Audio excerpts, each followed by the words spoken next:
Hello, Sir, Madam.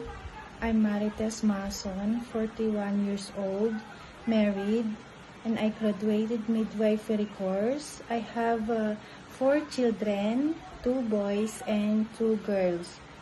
My experience are 1 year in private hospital. I do taking vital signs, blood pressure, temperature, weight of the sick patient. I give also medicine for the sick patient, feeding the patient, and helping them taking shower if they cannot go alone in the toilet, walking if they cannot walk alone, helping them, and second experience in a public hospital for almost 7 years. I do getting blood pressure also there, and taking blood pressure, temperature, feeding patient, giving medicine for those sick patient. I handle their adult patient, children, newborn babies. I give patient medicine.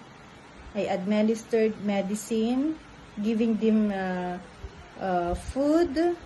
We help them taking shower, giving babies milk in the nursery.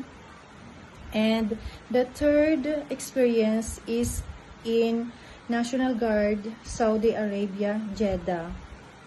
I handle patient also there, adult patient, children, babies in the ICU, in the CCU, and giving also food and helping them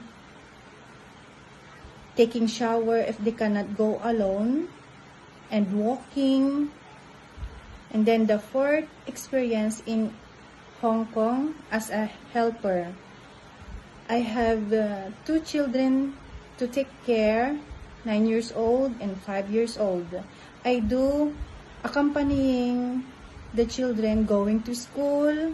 I do cooking, cleaning, washing, feeding those children, teaching them also to their homework in school. I love children. Thank you, Madam. Good day and God bless.